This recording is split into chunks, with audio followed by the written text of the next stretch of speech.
시청자 여러분 안녕하세요. 여러분을 수익으로 혼쭐 내드리는 돈주 선생 이재선입니다. 자, 여러분 일주일 동안 중동 리스크도 있고 FOMC도 있고 많은 이슈들이 있었습니다. 그래서 불확실성이 또 커지는 거 아니냐. 앞으로 또 남아있는 게 한 보름 앞으로 다가와 있는데 이제 미국의 관세 유예 기간도 이제 조만간 끝나갑니다. 자, 그렇다라고 하면 우리가 준비할 것들이 너무나도 많은 것 같아요. 그래서 한 주간 좀 불안하셨던 분들이 분명히 계셨을 거라 생각합니다. 분명히 우리가 코스피 5,000포인트를 위해 가자라고 했음에도 불구하고 아직까지는 불안감이 남아있다라는 거예요. 자, 이 불안감이 왜 남아있는지 그리고 어떻게 해소할 수 있는지에 대해서 오늘 우리가 함께 알아볼 테니까요. 그리고 코스피 5,000을 가기 위한 조건들 지난주부터 계속 말씀드리고 있는데 오늘도 다시 한번 알아보고 그의 조건에 부합하는 종목까지 딱 한 종목 준비했습니다, 여러분. 그 한 종목 여러분들이 얻어 가셔야겠죠. 편안하게 가져갈 수 있도록 제가 준비했으니까 여러분들이 이 시간 끝까지 집중해 주시기 바랍니다. 자, 코스피 5,000포인트. 그래요. 이제 3,000포인트 거의 다 왔습니다. 자, 분명히 작년 말에 2,400도 위협하고 있을 때 올해 증시는 굉장히 좋을 거고요. 올해부터 내년까지 좋을 텐데 그 내후년은 내년 가봐야 할 것 같습니다라고 말씀을 드렸죠. 그래서 그때까지 좋다라고 하면은 목표치가 어디냐라고 질문하시는 분들이 굉장히 많았습니다. 2,800이냐, 2,900이냐, 그것만 해도 2,400도 흔들고 더 내려간다라는 사람도 많았었는데, 그리고 증권사들 목표치도 2,800에서 2,900 사이가 제일 많았었죠. 그때 제가 아주 용감하게 여러분들 저는 사실 3,000포인트도 중요하지 않고 쟨 지나가는 과정이라고 봅니다. 전혀 중요하지 않다라고 봅니다. 지나가는 과정이고 2,800, 2,900 중간에 매물대도 있고 해서 저항을 받을 수는 있겠지만 해당 구간이 조금 중요하긴 하지만 넘어갈 거라고 봅니다. 3,000도 지나갈 거라고 봅니다. 그건 올해 나오는 일이고 내년까지 하면은 사상 최고치 돌파에도 사실 이상할 게 없는 증시다. 그리고 4,000포인트 정도 가도 그때는 5,000포인트라는 말은 없었습니다. 4,000포인트를 가도 이상할 게 없다라고 생각합니다. 라고 말씀드렸습니다. 그런데 저보다 더 과감한 것 같아요. 5,000포인트를 얘기하고 있습니다. 그리고 증시는 말씀드렸던 3,000포인트에 이제 22포인트 앞두고 있습니다. 너무나도 편안한 증시가 나오고 있죠. 그럼에도 불구하고 불확실성은 계속 나오고 있습니다. 자, 우리가 글로벌로 넘어가면은 미국 관세 전쟁의 중심지다라고 할 수 있습니다. 사실은 중국을 겨냥해야 되는데 어떻게 보면은 온 세계가 미국만 보고 있어요. 왜? 본인 혼자서 원래 글로벌 시장에 국제 경찰 노릇을 하던 미국이 이제는 본인들이 적자를 보는 걸 못 견디겠다. 본인들이라고 할 수는 없죠. 트럼프가 적자 보는 거 못 견디겠다. 다 와서 우리랑 협상을 하자. 그래서 미국에 도움될 만한 것들을 하나씩 가져와라. 이런 식이 된 거죠. 그래서 최소 한계에서 그 이상의 것들을 미국에 도움되는 것들 그렇게 해서 새로운 조약을 맺기 시작합니다. 기존에 약속했던 것들은 중요하지 않다라고 하면서 다 파기해버리는 폭군 같은 이미지를 보이고 있습니다. 자, 그러다 보니까 여러분들 기억나실 거예요. FOMC에서 유동성을 갑자기 너무 확대하게 되면 경기 침체나 이런 우려감도 나올 수 있고 하다 보니까 또 인플레이션 목표치에도 도달을 해야 되는데 아직 2%에 도달을 못했다. 작년 말에 2회 인상한다라고 해서 굉장히 매파적으로 바뀌었던 거 아실 거예요. 그리고 나서 올해 중순까지만 해도 초중순 정도까지만 해도 3월에서 4월 이때까지만 해도 얘기 계속 나오는 게 트럼프에 대한 리스크 때문에 금리를 조금 더 인하를 빨리 해야 되는 거 아니냐라는 얘기까지 나옵니다. 많이 들으셨죠, 여러분들? 많이 들었던 얘기인데 그래서 한 4회 정도까지 주장하는 의견들이 굉장히 많아졌었습니다. 그래서 유동성을 좀 더 공급하고 경기를 회복시켜야 되는 거 아니냐라는 얘기가 계속 나옵니다. 경기 침체를 막아야 된다는 얘기가 나와요. 그런데 오늘 딱 봤더니 제롬 파웰 연준의장부터 시작해서 다수의 연준위원들이 더 매파적으로 해서 금리를 이제 2회만 인하하면 되지 않을까 싶다라고 합니다. 이유는 뭐예요? 이유는 뭐예요? 여러분들 모두가 알고 있는 트럼프의 관세 인상 때문입니다. 지금 관세를 인상한다라고 해놓고 나서 생각보다 물가가 많이 안 올랐네. CPI, PPI 봤더니 그렇게 많이 안 올랐네. 라고 여러분들 생각하시는 분들 미국의 지표는 첫 번째 지표가 뭐라고 그랬죠? 고용입니다. 고용이 그렇게 썩 좋지는 않아요. 그렇다고 아예 나쁘지도 않아요. 잘 버텨주고 있는 정도인데 그렇게 좋지는 않아요. 그렇게 좋지는 않습니다. 흔들리고 있다 정도가 맞는 것 같아요. 그래도 이 정도면 잘 버텨주고 있는 편입니다. 두 번째가 뭐라고 했죠? 2차 지표가 소매 판매다. 네, 소매 판매. 그리고 나서 세 번째부터는 여러분들 크게 신경 안 쓰셔도 된다. 저 같은 사람들이나 신경 써야지 여러분들은 이 두 가지만 신경 써도 된다라고 했어요. 그 다음이 이제 신규 주택 판매 건수부터 시작해가지고 계속 조금씩 돌아가고는 있지만 그런 식으로 해서 자금이 점점 커지는 거예요. 가장 중요한 건 고용하고 소매 판매. 누구에게나 해당되는 것들이잖아요. 자동차나 아니면은 이제 집이나 이렇게 큰 목돈이 들어간 것들은 그래도 어느 정도는 돈을 좀 벌고 있어야지 생각하지 않겠습니까? 그런데 먹고 사는 것도 시급하고 당장 우리가 먹고 사는 정도, 요 정도만 잘 돼도 의식주만 잘 돼도 괜찮잖아요. 그 정도에 해당되는 부분에서는 소매 판매까지만 해도 충분하다라는 거예요. 그래서 소매 판매까지 봤더니 4개월 만에 소매 판매 지수가 뚝 떨어졌습니다. 뚝 떨어졌어요. 경기 침체에 대한 우려감이 나오니까 이 부분에 대해서 금리를 사실은 인하를 해야 되는 게 맞는데 트럼프의 관세를 지금 제가 좀 전에 말씀드렸듯이 유예했죠. 유예한 부분이 정말 시행된다라고 생각해 보세요. 미국의 물가가 천정부지로 치솟겠죠.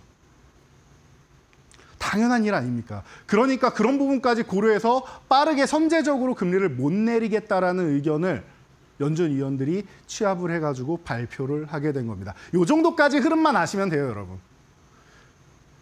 왜냐하면요, 이것 또한 조금 지나면 또 바뀐다라고 말씀을 드렸죠. 한 3개월 지나면 또 바뀔 수 있어요. 그러니까 지금까지 이런 흐름이었다 정도까지만 생각하시면 돼요. 아, 금리 작년 말에 2번 인하한다고 했다가 한 4번 정도 인하하지 않을까 싶다가 다시 2번으로 내려왔다. 이유는 트럼프가 너무 과격하게 관세 전쟁을 진행하고 있다. 거기다가 중동에서 또 리스크가 나오니까 유가나 이런 부분이 급등하겠죠. 만약에 호르무즈 해협 같은 경우로 봉쇄하게 된다라고 하면은 국제 물품 가격이나 여러 해운 가격이나 많은 부분들이 올라가게 됩니다. 그러면 당연히 거기서도 리스크가 나온단 말이에요. 그러니까 꼭 트럼프뿐만 아니라 여기가 핵심이긴 한데 여기에 뭐 이란의 중동 리스크나 이런 부분도 겹쳐 있다. 이거를 완화하려면은 우크라이나 전쟁이라도 끝나야 된다라고 말씀을 드렸습니다. 그래서 이 부분은 조금 지켜보면서 하반기까지 보면 될 것 같아요. 그리고 이스라엘 이란의 분쟁 같은 경우에도 좀 어느 정도 빠르게 일단락이 되느냐, 그리고 어느 정도는 이제 소강 상태로 들어가느냐, 이런 부분을 좀 볼 필요가 있을 것 같습니다. 그러면 또다시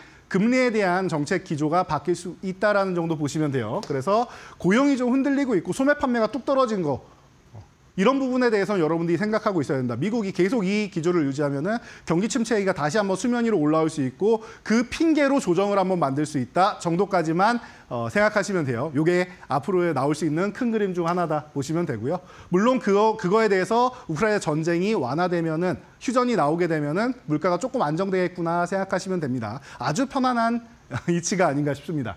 자, 나스닥 중동 전쟁 리스크 때문에 이 기술주 같은 경우에는 보통 이러면은 흔들리고 좀 어렵게 흘러가기 마련이에요. 그래서 기술주 성장주들이 좀 어렵게 가야 되는데 나스닥이 오히려 다우가 좀 밀리고 나스닥은 그냥 횡보하면서 편안하게 가고 있습니다.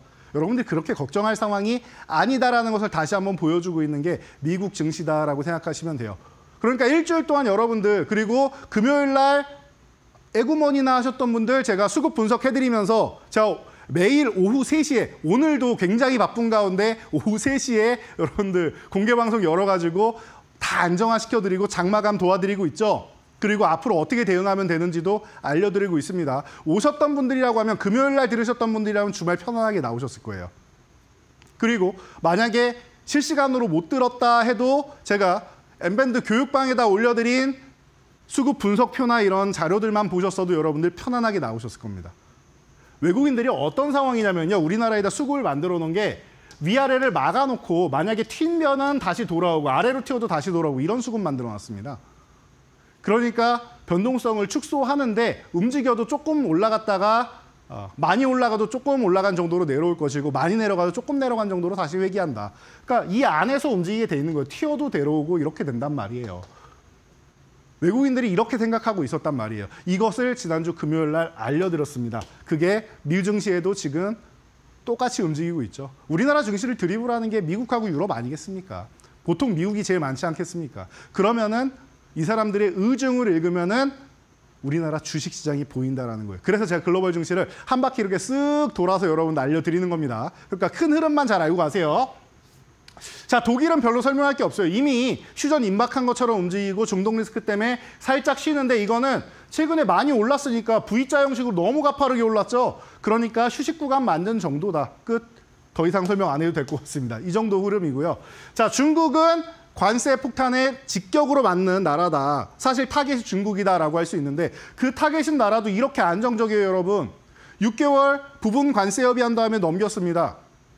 많은 나라들이 이렇게 생각하겠죠. 우리도 부분 협의를 한 다음에 또 유예하면 되겠구나. 얘기가 나오고 있을 겁니다. 그러니까 미국에서 부분 협의는 없다. 이런 식으로 트럼프가 얘기하는데 또 여의치 않으면은 또 어려운 국가 나오면은 중국은 매우 어렵다 얘기하면서 넘겼죠. 최근에 또 일본도 어렵다 이런 얘기 나옵니다. 어려운 국가들 나오면 부분 협의한 다음에 넘기게 되어 있습니다. 대신 일본에다가도 뭐 조선이나 이런 부분은 우리나라가 모든 걸 대체할 수 없으니까 일본에도 어느 정도는 넘겨주고 본인들이 얻어갈 걸 얻어가지 않을까 싶습니다. 그런 부분에 대해서 여러 가지 우리나라 뭐 알래스카도 있고 방위비도 있고 미국이 뜯어내려고 하는 것들이 굉장히 많습니다. 그동안 대통령이 없어서 그 부분이 조금은 이제 지연되고 있었는데 지금이 굉장히 중요한 시기가 되겠죠. 그래서 중국 같은 경우는 관세 폭탄에 직격을 맞는 국가임에도 불구하고 잘 넘기고 있다는 거. 현명한 관세 협상의 표본이다라고 말씀드렸죠. 기존엔 본인들이 고립돼 있다가 힘들었으니까 이번엔 미국을 고립시키는 전략을 너무나도 잘 펼쳤다라는 겁니다. 자, 일본은 방금 말씀드렸듯이 조선부터 시작해가지고 본인들도 유리한 부분은 일부는 얻어간다라고 보시면 돼요. 그래도 일본 같은 경우는 일본이나 우리나라는 안보가 걸려있기 때문에 조금 불리할 수밖에 없어요. 사실 영국은 미국이 사실 유일하게 협상이 완료된 나라는 영국밖에 없는데 미국이 흑자를 기록하고 있기 때문에 그냥 빨리 협상이 끝났다라고 보시면 돼요. 영국이 살짝 양보했는데 빨리 끝내는 게 좋다라고 생각해서 빨리 끝낸 거다 정도로 말씀을 드렸죠. 일본 같은 경우 지금 다시 한번 4만 포인트를 노리고 있습니다. 관세 협상에 대해서 글로벌 시장에서 크게 우려감을 갖지 않고 있다라는 정도예요. 물론 다시 한번 관세가 시행된다라고 하면은 거기부터 또 얼만큼 또 리스크를 가져가느냐는 우리가 또 한번 생각해 볼 필요는 있을 텐데요. 그 구간을 그러니까 다음 달을 좀 우리가 좀 유심히 살펴볼 필요 있다 생각하시면 됩니다. 그래서 다음 달에 그 관세가 시작되는 구간만 어떻게 잘 넘어간다라고 하면은 여름도 그래도 뭐 편안하게 넘어갈 수 있는 환경은 나오지 않을까 싶어요. 자, 우리나라 3,000포인트 임박했다. 계속 말씀드리고 있지만 저는 4,000포인트 가능하다라고 작년부터 말씀드렸던 사람이기 때문에 그 약한 증시에서도 전 세계에서 뒤에서 3위 해당되는 그 약한 증시에서도 4,000포인트를 얘기했던 사람이었기 때문에 적어도 사상 최고치를 돌파 시도는 할 겁니다. 내년까지. 그 가능성은 매우 높다라고 봅니다. 라고 말씀드렸었는데 이제는 뭐 얼마 안 남은 것 같아요. 3,000포인트 넘어가면은 뭐 20%만 넘어가면 되는 거 아니겠습니까? 그래서 이제 이 정도 왔다라고 하면은 우리나라도 사실 너무 가파르게 올라왔죠. 이렇게 묶어두려고 하는 게 지수를 묶어두려고 하는 게 요 정도가 묶어두려고 하는 게 저는 요 정도가 되지 않나 싶은데 요 사이에서 이렇게 묶어두면서 잠깐 기간 조정 정도 받고 코스피는 단기적으로 빠르게 많이 올라왔잖아요. 우리 2284포인트부터 올라온 거예요. 그러니까 조금 쉬어도 되죠. 자. 맨날 운동 얘기하라고 할 수도 있으니까 여러분들이 무언가를 할 때 우리가 수업을 들을 때도 뭐 유치원생들은 뭐 15분 집중력이 있고 뭐 이런 뭐 얘기가 있죠. 누구는 몇 살 때는 40분의 집중력이 있고 그래서 수업 시간 길이가 정해지는 거잖아요. 우리가 1시간 집중력을 갖고 있다라고 할 때 1시간이 넘어가서 2시간이 되면 어떻게 돼요? 집중력이 떨어지고 산만해지고 그러니까 우리 뭐 산책이라도 다녀오고 숨이라도 한 번 쉬고 커피도 한잔하고 그래야지 또 일을 할 수 있는 거잖아요. 그런 거랑 똑같습니다. 이만큼 왔으면은 숨쉬기 정도는 해줘야 돼요. 그래서 코스피가 위아래를 외국인들이 좀 막아놓은 게 아닌가 싶다 말씀을 드렸고요. 그리고 그럴 만한 구간에 이미 왔고요. 3,000포인트는 사실 저는 중요하게 생각하지 않는다라고 했어요. 이 제일 좋은 건 사실 2,900 위쪽에 3,000 위 이렇게 해가지고 이렇게 움직이면 제일 좋은 거긴 한데 이렇게 되지 않더라도 2,950 정도 해가지고 이렇게만 움직여도 괜찮다라고 말씀을 드렸습니다. 잠깐 쉴 필요가 있어요. 왜냐? 코스피가 여기서 끝났냐가 아니라 더 가기 위해서 쉬는 거고요. 더 가기 위해서 조건이 필요한데 그 중요한 조건 중 하나가 얘가 움직여야 됩니다. 코스닥이 움직여야 돼요. 작년 연말에 이렇게 말씀드렸죠. 1월 효과는 나올 겁니다. 어디로? 코스닥 중심으로. 그래서 1월은 코스닥이 더 강할 거고요. 이 흐름이 2월까지 연결이 된다. 2월까지 잘해줬잖아요. 너무 잘해줬잖아요. 여러분 CES 방금 팔고 왔다. 유리기판, 로봇 기억나시죠? 다 날라갔습니다. AI까지 해서. 어마어마한 상승률 보여줬습니다. 그리고 나서 작년 12월에 툼에 나오고 나서 말씀드린 거 뭐예요? 그리고 나서 3월부터는 조금 쉬어도 되는데 만약에 3월까지 추가 상승이 나오면 4월에 정말 위기가 오니까 3월부터는 조금 쉬어주는 게 좋다 말씀을 드렸습니다.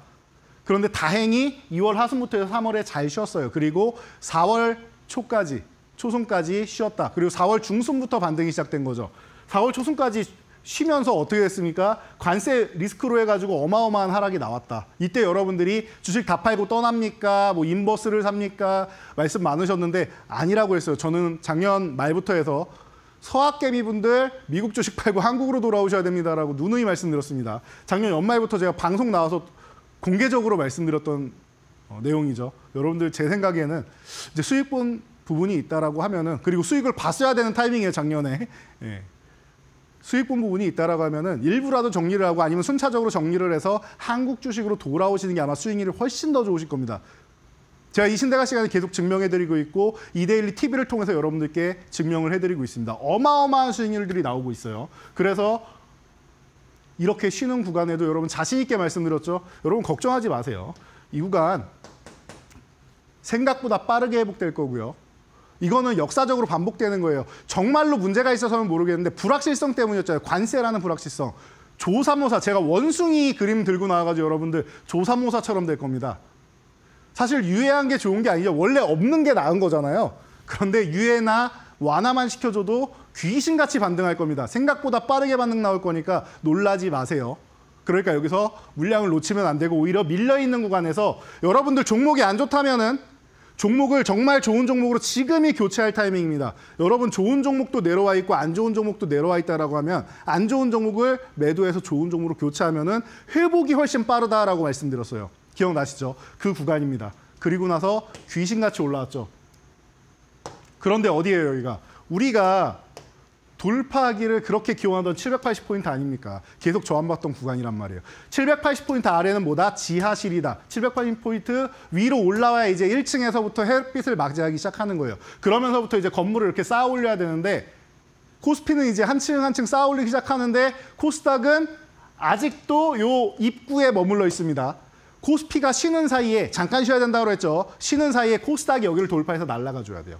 그래야 형님이 앞서거니 동생이 앞서거니 하면서 같이 움직이고 이게 가장 건강하게 상승장이 유지되는 길이다라고 누누이 말씀드렸습니다. 자, 그럼 이제 코스닥이 움직여야겠죠. 그리고 나서 어떤 섹터가 움직이는지 여러분들이 핵심 섹터만 담아 놓으시면 되겠죠. 그 핵심 섹터 제가 이 신대가 시간에 알려드리고 중간중간에 이 시간에 모든 종목을 알려드릴 수 없다 보니까 중간중간에 또 오늘 출발합니다 하는 종목들이 있을 거 아니에요. 그 종목들 중요한 선 그리고 대응 전략 같은 경우에 그리고 어디까지 끌고 가야 되는지 이런 부분 중요하죠. 여러분들 매도가 되게 어렵습니다 하시잖아요. 바로 다 요 아래 하단에 지금 QR코드 나오고 있죠. 엠밴드 교육방 입장하시면은 제가 다 올려드리고 있으니까 다들 입장하셔야겠죠. 전체 화면으로 해가지고 여러분들 난 QR코드가 익숙치 않아. 나는 뭐 어떻게 전화번호나 문자로 해주면 좋겠어 하시는 분들은 여기 샵 3772 위쪽으로도 문자 보내셔도 되니까 전체 화면으로 한번 확인하시고 오늘 여러분들이 주도주 그리고 차기 주도주까지 해서 어떻게 공략해야 되는지 확인해보는 시간 가져보도록 할 테니까요. 끝까지 집중해 주시기 바랍니다.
자, 여러분 오늘의 강의 내용이죠. 주도주로 텐베거 계좌 만들기.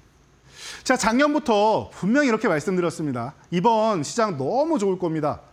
다들 안 믿었습니다. 그렇게 안 좋은 시장에서 한국 시장 떠나서 다 서학개미로 넘어가야지 하고 있는 시점에 반대로 말씀드렸어요. 우리나라 시장 정말 좋아질 겁니다. 억울하게 눌려있는 부분이 너무나도 많고 수급적으로 눌려있는 부분이 너무나도 많습니다. 이게 2025년 되면 아마 달라지게 될 겁니다 라고 말씀드리면서 주도주에 대해서 계속 강조를 해드렸어요.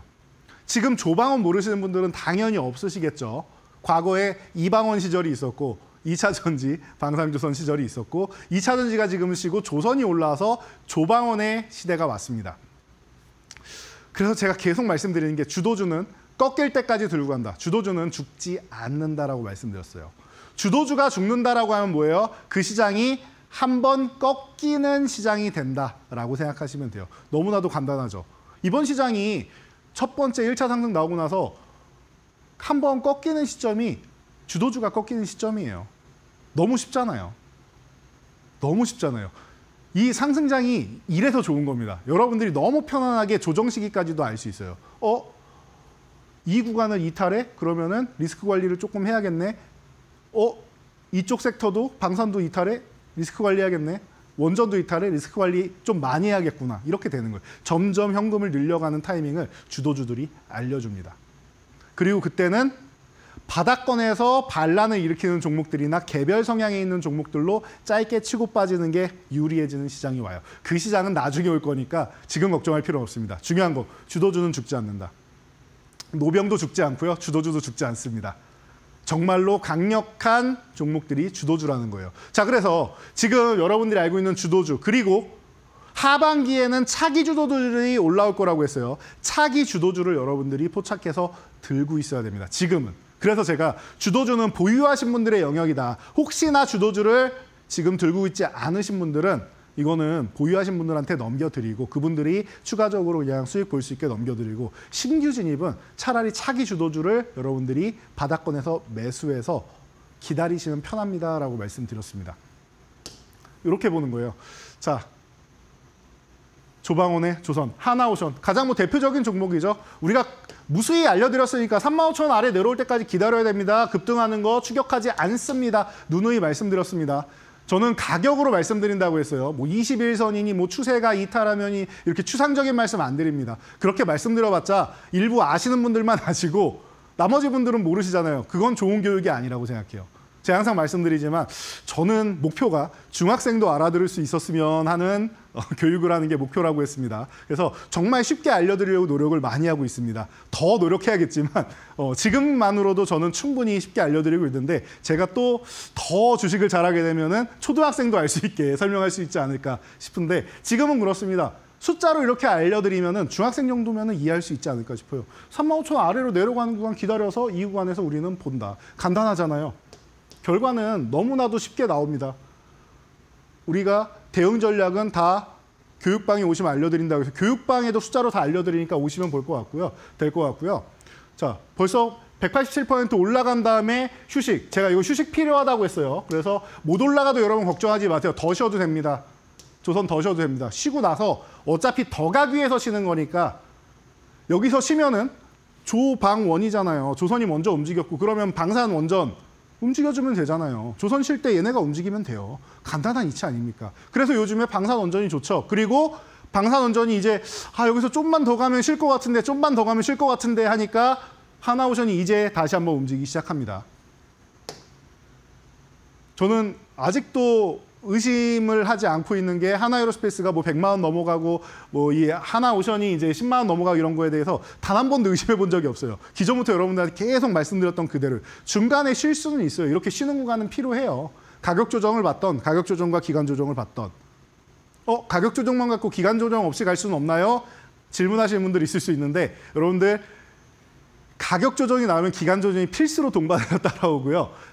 기간 조정만 받으면 가격 조정이 나와야 되는 타이밍에 수급이 좋아서 안 밀렸구나, 강한 종목이구나 생각하시면 돼요. 가격 조정이 안 나오잖아요. 강한 종목인 거예요. 이렇게 생각하시면 됩니다.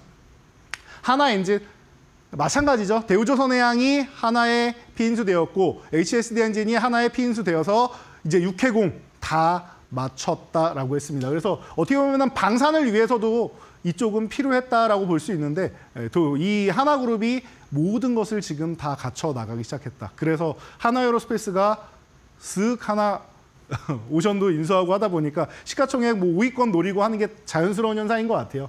하나엔진도 이렇게 박스권 안에 갇혀 있다 보니까 14,000원 쪽으로 붙으면 좋을 테니까 14,500원 이하에서만 보면 됩니다라고 설명드렸었죠.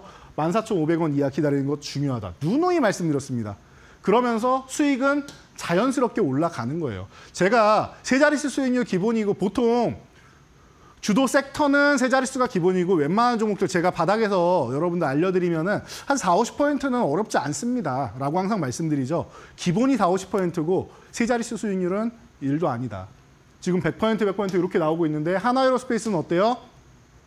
하나에어로스페이스도 제가 작년 누구는 이렇게 말씀드렸죠. 여러분 지금 30만 원 중반 넘어가고 40만 원을 가더라도 지금 30만 원 중반에서 한 15% 정도 올라갈 자리가 있다 하더라도 저는 하나에어로스페이스를 지금은 매수하지 않습니다. 기다리겠습니다. 최근에 많이 올라왔고 이 종목이 보유자의 영역이고 들고 있지 않다라고 하면은 여러분들 저는 28만 원 정도까지는 기다릴 필요가 있다고 생각합니다. 누누이 말씀드렸죠. 28만 원 딱 기다려서 여러분들한테 12월 6일 날 말씀드리고 그 이후로 지금 236%. 그리고 100만 원 넘어갈 겁니다라고 누누이 말씀드렸는데 지금 얼마 안 남았습니다. 13,000원만 더 올라갔으면 100만 원이었어요. 98만 7천 원이었죠.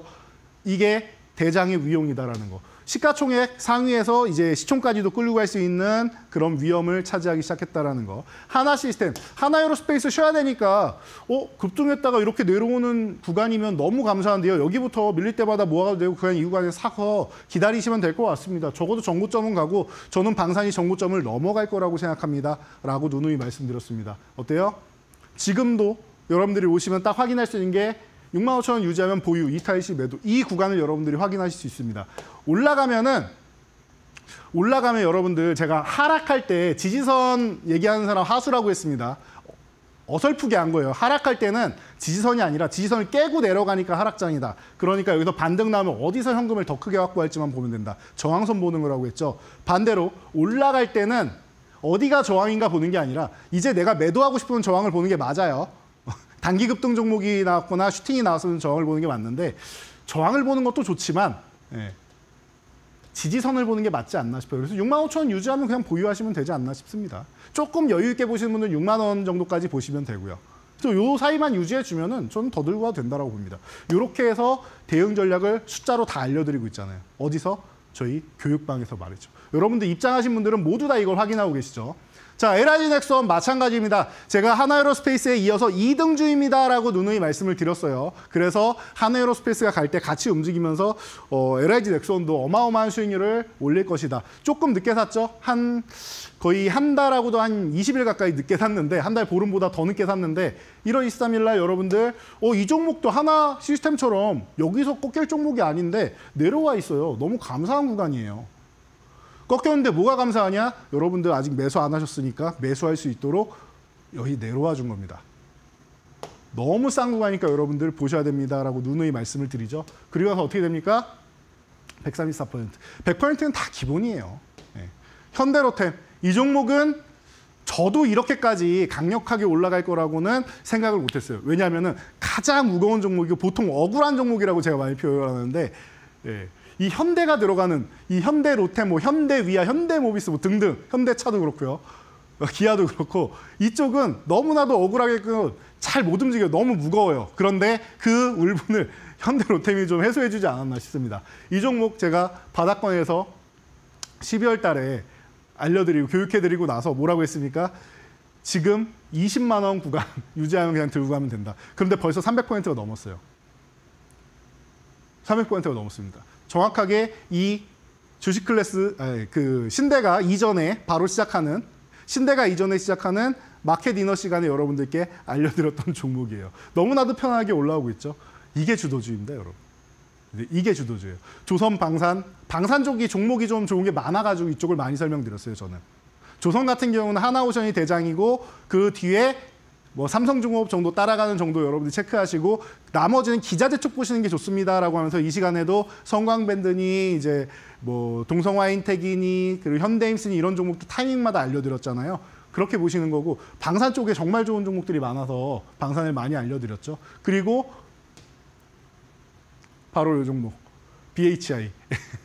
이 종목 또한 제가 바로 마켓이너 시간에 좀 전에 이제 그 10시에 이제 끝나는 이 시간인데 이 10시에 끝난다라고 하면은 이 BHI 마지막에 제가 출연하는 날 여러분들 선물로 드릴게요 하고 12월 13일 날이었습니다. 금요일 날 마지막 출연 날이에요. 그날 여러분들한테 선물로 드린 종목입니다. 제가 중장기적으로 여러분들 정말 큰 돈 벌 수 있는 종목이라고 생각되니까 이 종목 꼭 비중 있게 들고 가시면 좋겠습니다 하면서 인사드렸던 종목인데 바닥권에 있는 종목이고 이 아래권에서 이제 막 매수하기 너무 좋은 구간이었다. 그리고 나서 어떻게 됩니까? 막 올라오기 시작하면서 13,000원부터 해서 치고 올라와서 지금 250% 가까이 올라와 있죠.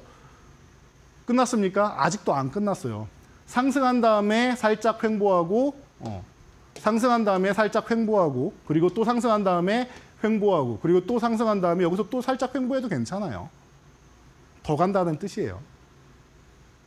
더 간다는 뜻이에요. 그리고 중간에 조금 살짝 쉬는 구간이 나와도 괜찮아요. 더 간다는 뜻이에요. 여러분 원전은 말이죠. 이제 시작이에요. 여러분 SMR 우리나라에 설치됐다는 거 보셨습니까? 아직 시작도 안 했어요. 여기는. 아직 시작도 안 했어요. 체코 원전 좋습니다. 지금 탈원전했던 국가들 다 원전으로 회귀하고 있죠. 지금 보니까 원전 없이는 이게 수급이 감당이 안 되는구나. 에너지 소모가 너무 많아져가지고 앞으로 AI 데이터 센터도 더 세워야 되고 여기에다가 이제 뭐 스마트 시티도 세워야 되고 거기에 이제 로봇 같은 경우도 나오고 하면은 너무나도 큰 에너지 소모가 나오게 되는데 이것을 친환경만으로 대체할 수 있는가? 안 된단 말이에요.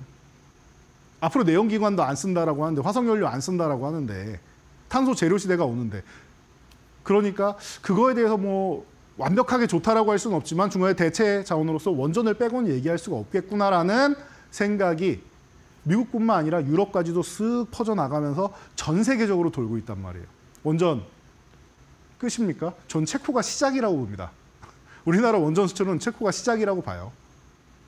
여기서부터 계속 단계적으로 올라가야 된다고 생각해요. 그래서 우리나라에서 탈원전을 하면 안 된다고 제가 항상 주장을 하는 게 이 원전 너무 좋은 기술력을 가지고 있고 전 세계에서 가성비 있고 가장 안전한 원전을 만든 나라가 우리나라 원전이라고 해서 빌 게이츠도 와서 전용기 타고 와서 자문을 구하고 가는 나라인데 탈원전은 안 했으면 좋겠습니다라고 항상 말씀을 드리죠. 왜? 여러분들이 주식으로 돈 많이 버셔야 되니까요. 원전 쪽 이제 시작입니다. 여러분 제가 볼 때는. 물론 단기적으로 많이 올라온 거 맞아요. 중간중간에 쉬면서 갈 거예요. 쉬는 구간 나오게 될 겁니다. 그런데 그 구간이 쉬는 구간이 나왔다고 해서 여러분들이 전혀 실망할 필요가 없어요. 기존 주도주인 조방원 이쪽에서 저는 원전이 앞으로 갈 길이 굉장히 멀다라고 생각하는 사람이에요. 물론 더 개선해야 되는 부분도 있죠. 제도적인 개선도 있고 우리나라에서 기술력으로 더 앞서 나가야 되는 것도 있고 한번 원전 설계 부서가 해체됐다가 이제 또 다시 한번 진행하는 거기 때문에 그런 부분을 이제 그동안 수습하고 또 발전해 나가기 위해서 뭔가 걸림돌 나오는 것들이 있으니까 그런 부분도 수습도 계속 하면서 나가야 되고 하지만 우리나라의 이 엔지니어 분들이 너무나도 열심히 잘해주고 계신다는 거에 박수 한번 보내드리고 그리고 감사한 마음을 표하면서 여러분들은 그 감사한 마음 저랑 같이 표현하시고 원전 관련주로 수익 많이 보시면 됩니다. 이게 바로 주도주들의 지금까지 했던 역할들이에요. 자, 그러니까 여러분들이 이런 부분을 보면서 앞으로 어떻게 우리가 개선해 나가야 되느냐를 봐야겠죠. 그럼 하반기에는 어떤 종목들, 어떤 섹터를 봐야 되느냐? 제가 볼 때는 차기 주도주들은 이 다음 장에 있는 종목들이 될 것 같아요. 그리고 핵심 섹터를 제가 하나 딱 가져와서 설명을 드릴 거고요. 그리고 그 외에는 개별주들이 좀 재밌게 많이 움직일 수 있을 것 같아요. 지금 여러분들 정책주들 최근에 많이 소개해드리고 재미 많이 보셨죠? 들쑥날쑥하면서 큰 수익률 단기적으로 많이 보셨죠? 그렇게 해서 이 중심은 주도주를 잡아가되 개별주로 이제 수익률 게임을 한다라고 계속 말씀을 드렸는데 개별주로만 포트폴리오를 짜시면 안 됩니다. 절대 안 됩니다. 그건 안정성이 너무 없어요. 중심을 잡아 놓을 섹터 하나 딱 정리해 드리고 그리고 나머지는 개별주들 이렇게 해서 움직일 수 있다. 그동안 우리가 어떻게 여러분들이 수익을 올렸었는지 그 부분까지 확인하면서 가면은 제가 볼 때는 하반기 대비는 딱 끝나지 않을까 싶어요. 이제 6월을 다음 주 정도까지 하면 마무리가 되는 구간이죠. 다음 주까지 해서 마무리하고 새 포트폴리오를 짜려면 지금부터 준비를 해야 되는 거예요. 그래서 여러분들이 준비할 수 있도록 제가 멋지게 준비했고 오늘은 종목 딱 하나 준비했습니다. 대형주를 하실 분들은 대형주 하시면 되고 대형주는 뭐 조금 이따 알려드리는 종목들 하시면 되고 그리고 나는 중소형주로서 좀 재밌는 종목, 좀 치고 빠질 수 있는 종목들 하고 싶다 하시는 분들은 오늘 알려드리는 딱 한 가지 종목 여러분들이 보시면 될 것 같아요. 이 종목은 뭐 오늘 교육 자료랑 이런 부분은 방송이 끝나면 제가 M&A 교육방에다 다 올려드릴 거고요. 여러분들이 입장하셔가지고 확인하시면 되겠죠. 이 종목들 움직임 있을 때마다 제가 조금 전에 올려드린 것처럼 가격 전략을 다 올려드린단 말이에요. 지금 어떻게 움직이고 있고 가격은 어떻게 여러분들이 전략을 짜시면 됩니다 하고 알려드린단 말이에요. 그러니까 여러분들이 오셔서 장중에 제가 방송 출연 안 할 때도 함께 할 수 있어야겠죠. 전략을 볼 수 있어야겠죠. 전략 확인하는 거 다시 한번 확인하도록 하겠습니다. 이 하단에 QR코드 여러분들이 찍고 입장을 하시면 됩니다. 전체 화면으로 확인하고 오늘 차기 주도주 섹터까지 해서 끝까지 그리고 여러분들이 준비해 놓은 마지막 한 종목까지 모두 공개해 드리도록 하겠습니다.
자, 여러분 오늘 신대가들의 투자 비법 시간에서 차기 주도주 봐야 된다라고 했죠. 자, 개별주들 같은 경우에는 여러분들이 제가 이 시간에도 계속 알려드릴 거니까 이런 거 보시면 돼요. 뭐 SMG 엔터 작년 말부터 꾸준히 말씀드렸던 종목입니다. 그래서 이제는 좀 매도하세요라고 말씀드렸는데 얼마나 올랐느냐? 600% 이상 올랐죠. 간단합니다. 개념만 알고 가세요. 이 종목을 사시라는 게 아니라 이거는 이제 좀 줄이세요라고 말씀을 드리고 있는데 600% 텐백을 가기 위해서 뭐 가장 기초가 되는 과정은 다 밟았다 생각할 수 있을 것 같아요. 이 종목을 여러분이 들고 계셨다라고 하면은 앞으로 2배 정도만 내면은 텐백가 되는 거 아니겠습니까? 자, 기본 개념이 뭐예요? 사회적 현상이에요. 저출산에 대해서 가장 대표적인 종목이다 말씀을 드렸고 그리고 실적 턴어라운드가 들어가 있습니다. 7분기 만에 실적이 턴어라운드에서 흑자 전환이 되었다라는 거. 그리고 한알령 해제 같은 경우가 또 포함이 되죠. 중국에 진출해서 중국에도 인기가 굉장히 늘어나고 있는데 기존 같으면 모르겠는데 중국이 지금 미국의 트럼프 대통령을 견제하기 위해서 오픈마인드로 우리와 함께하고 있다라는 거. 시키지도 않은 짓을 했다라고 말씀드렸듯이 시키지도 않았는데 우리한테 뭐 비자 면제국 뭐 선정하고 그런 걸 하잖아요. 그러니까 아 고맙다 생각하고 여러분들이 이런 부분을 보시면 돼요. 정리해 드릴게요. 제일 중요한 거 사회적 현상이 있어야 된다. 개별적으로 올 때 사회적 현상이 있다. 그러면은 첫 번째 조건은 됩니다.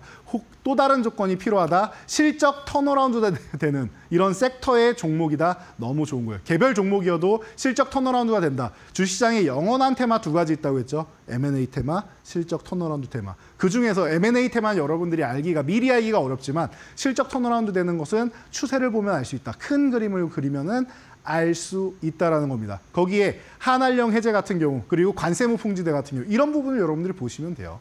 너무나도 간단하죠. 그에 모두 해당되는 종목이 바로 SMG 엔터이기 때문에 여기에 이제 사회적 현상이기 때문에 정책까지 이슈까지 붙으면서 600% 넘게 오른 겁니다.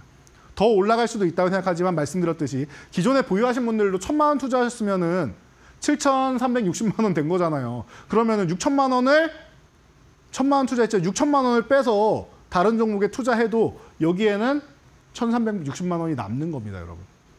최초 투자 자금이 1,000만 원이었음에도 불구하고. 이해되시죠?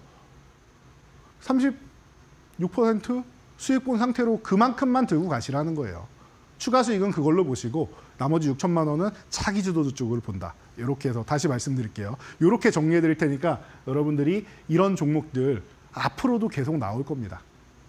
꼭 600%가 아니어도 꼭 1000%가 아니어도 2배, 3배만 가도 여러분들이 10백으로 가는 길이 쉽게 열린다라고 말씀드렸어요.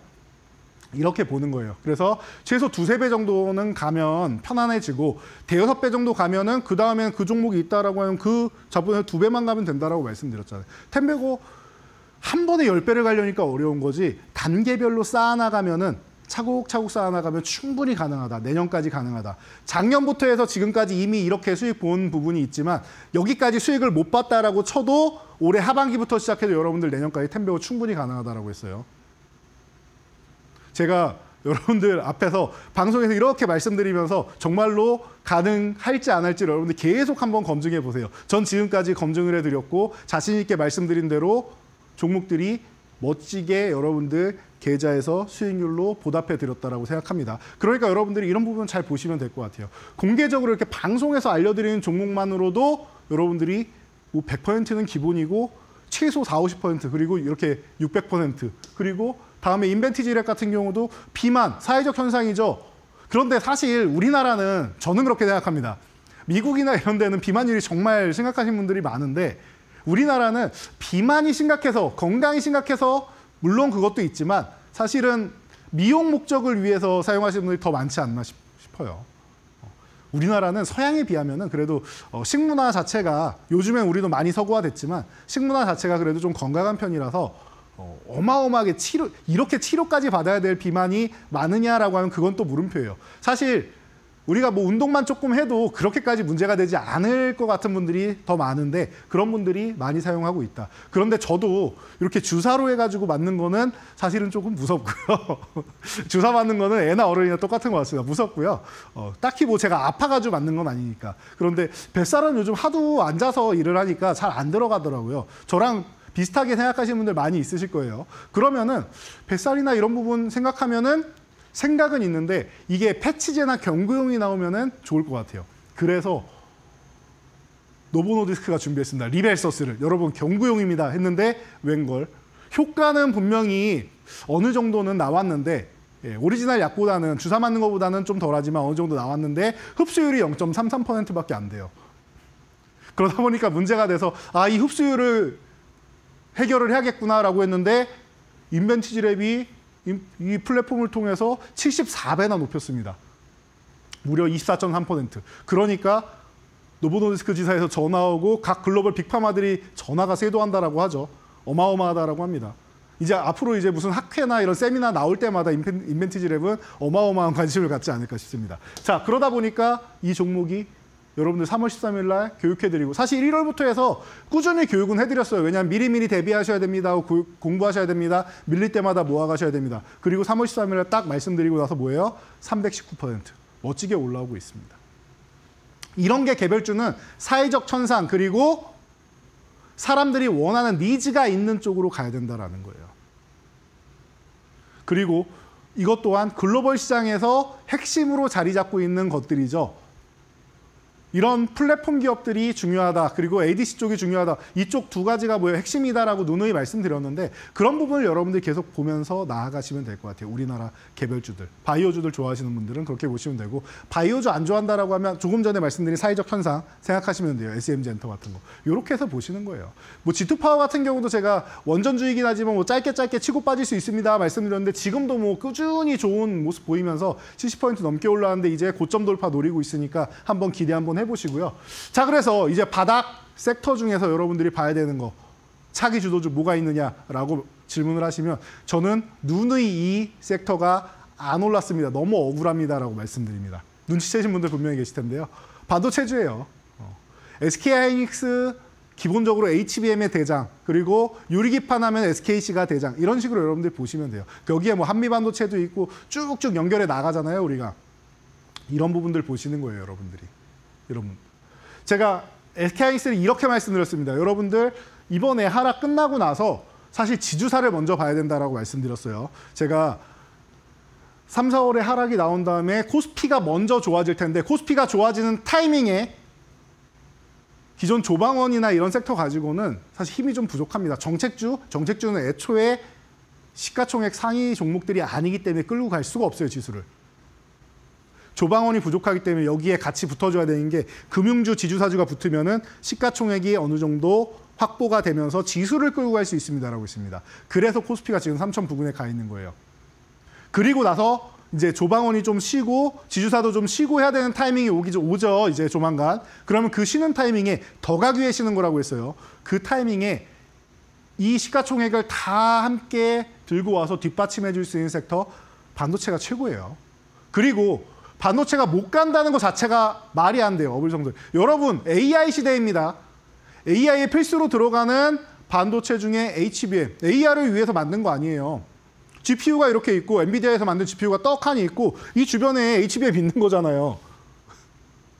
그렇잖아요. 거기다가 8단에서 12단, 12단에서 16단, 32단 넘어갈수록 가격은 올라갑니다. 고난이도의 기술이 더 필요한 거 아니에요. 여러분 건물 우리가 지을 때도 그냥 1층 건물 짓는 거랑 위에 하나 더해서 2층 짓는 거랑 저기 고층 건물 짓는 거랑 난이도가 다르잖아요. 그렇게 생각하시면 돼요. 반도체도 뭐 쌓는 게 쌓을 때마다 크기도 좀 줄여야 되고 왜냐면은 너무 커지면 안 되잖아요. 크기도 줄여야 되고 거기에 안정성도 충분히 확보가 되어야 되고 발열량도 해야 되고 그러니까 가격도 더 높아진다라는 거. 그리고 더 많이 필요한 시대가 오잖아요, 이제. 그러면은 반도체 쪽은 여러분들이 놓고 가면 절대 안 된다라고 누누이 말씀드렸습니다. AI를 관심 갖고 계시는 분들 반도체주를 어떻게 빼고 얘기합니까? 그래서 제가 SK하이닉스 기본이라고 항상 말씀을 드리는 거고 여기에 유리기판 좋아하시는 분들은 이제 SKC 같은 거 본다라고 누누이 말씀을 드리는 거예요. 이해되시죠? SKC 같은 경우는 기본이에요, 여러분들. 이제 바닥에서 올라서 10만 원 넘어서 막 움직이기 시작하는데 관련주들 같이 막 널뛰기 시작하죠. 필옵틱스 필두로 해가지고 뭐 캠트로닉스니 뭐 JNTC니 뭐 많은 종목들이 있습니다. 뭐 HB테크놀로지도 밑에서 기다리고 있고 많은 종목들이 기다리고 있는데 그런 종목들 그리고 CXL 같은 경우도 충분히 차기 모델로 자리 잡을 수 있고 소캠도 엔비디아에서 원하는 거죠. HBM이 전체적으로 서버용이다라고 하면 이거를 개인 PC용, 개인 AI PC용으로 넘어가기 위해서 필요하다라고 했습니다. 여러분들이 반도체주는 꼭 들고 가야 된다라고 했습니다. 그래서 이제 하반기에 열리는 게 뭐예요? 브로드컴을 비롯한 맞춤형 반도체의 시대가 열리게 됩니다. 그러면 여러분들이 반도체주 딱 한 종목 설명해 드린다고 했는데 제가 요거 1분도 안 걸릴 거예요. 여러분들 잠깐만 집중하세요. 여러분들 제가 길게 설명 안 드리는 거 아시죠? 요거만 딱 아시면 돼요. 온디바이스 AI 쪽. 맞춤형으로 해가지고 각 플랫폼을 통해서 뭐 핸드폰이 됐건 아니면 뭐 워치가 됐건 어디가 됐건 드론이 됐건 이쪽으로 다 맞춤형으로 들어가는 시대가 이제 온다라는 겁니다. 일본에서도 기술력 인정받아서 MPU 핵심 IP를 공급한다라는 거예요.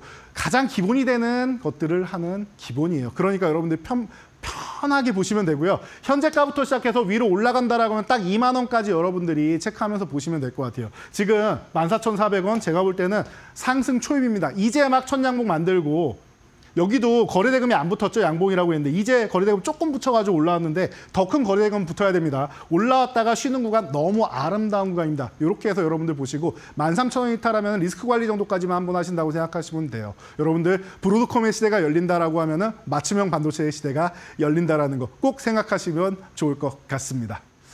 자, 그래서 여러분들 오늘도 주도주, 기존 섹터하고 차기주도 섹터하고 좀 알아봤는데 여기가 끝이 아니에요. 남은 강의들도 계속 있는데 제가 오늘만 나오는 게 아니니까 나눠서 알려드릴 겁니다. 그래서 기존에 해왔던 종목들 잘 가져가시고 앞으로 여러분들이 바닥에서 준비해서 하반기부터 내년까지 큰 돈 벌 수 있는 이런 섹터들 준비되어 있으니까 여러분들 함께 하시고 저희 교육방에서 여러분들이 매일매일 함께 할 수 있으니까 여러분들 같이 보시면서 맞춰나가고 모두 10배거 달성하시기 바랍니다. 지금까지 돈주 선생 이재선이었습니다. 감사합니다.